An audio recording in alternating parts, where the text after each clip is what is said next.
I just want to start off by saying the choir performance was phenomenal and the dancers as well. Thank you guys so much for coming and showing your support and creativity through this project. And of course all the artists that worked on this beautiful piece. Just is so inspiring and beautiful and just beyond words.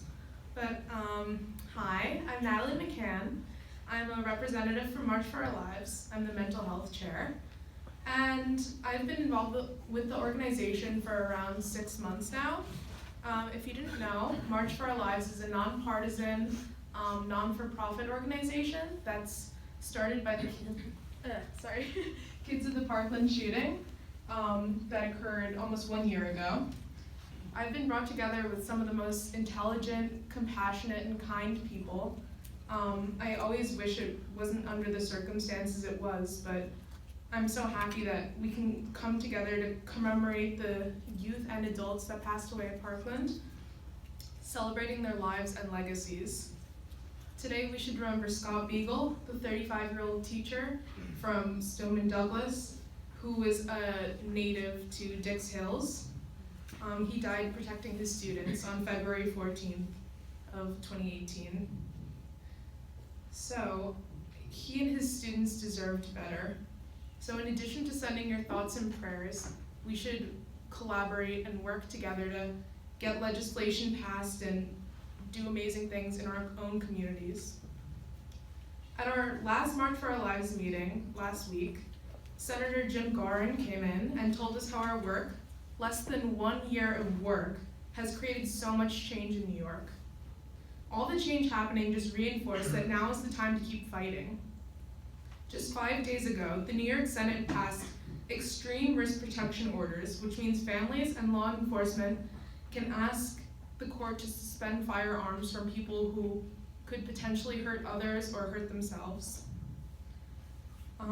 For background checks, there used to be a 3-day period where a background check can be completed before a seller could transfer a firearm to a purchaser.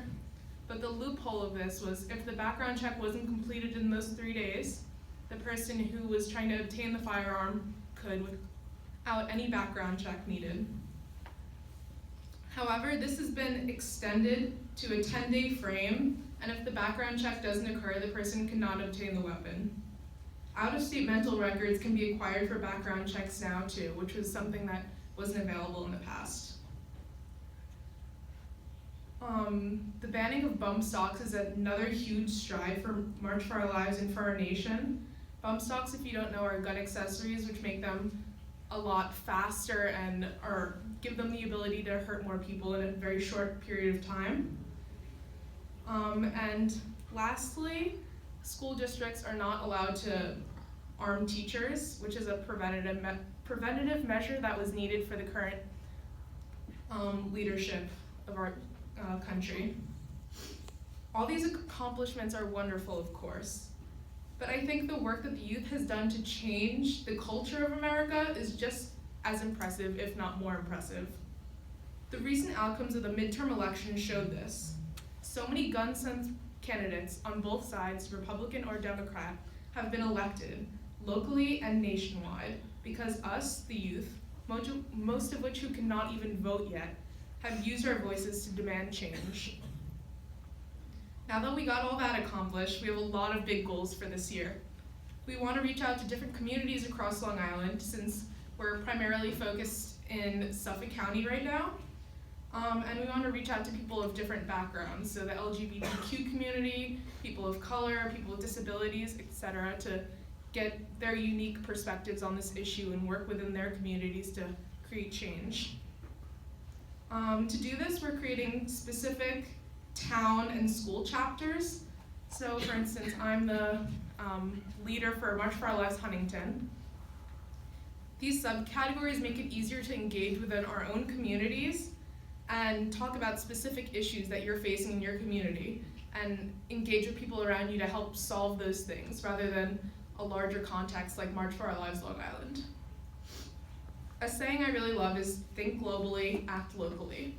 So if you have very big aspirations, I think it's always best to start within your own community, show people what you can do, and try to create change in your little place first. Another goal we have for this year is to expand the mental health services in schools, increase awareness, and get our team members trained in mental health first aid. Mental health is such a neglected area of schooling and in life in general, but it is one of the biggest issues we face as a society. Suicide is never considered a gun safety issue, but the reality is that there are more firearm suicides than firearm homicides in our country. In 2016, there was 23,000 compared to 14,500 homicides, so basically double the amount. So to end off, I would just like to say, though we have had so much change and you can really see everything happening in front of your eyes, in 2019, let's not forget that what we have accomplished, but there's always room for improvement. There's always things that we can change. Though the students of America have done tremendous work, there's still a large cultural change that has to be made within our politics as well, to make sure everyone from all walks of life feels safe. So, I would like to give a little plug right now. If you guys have Instagram, you can follow March for Our Lives Long Island at marchforourlives.li. We'll keep you updated on all the events happening with gun reform in our area. Within the next 2 weeks, we should be having a vigil for the victims of Parkland, I believe February 13th at the Unitarian Church. But to keep updated with everything that's happening, you can follow us, and if anyone from Northport would love to get involved, come over to me after or during, contact me, and I can set you up. 'Cause I think we actually have members who go to Northport, so that's all. Thanks, guys.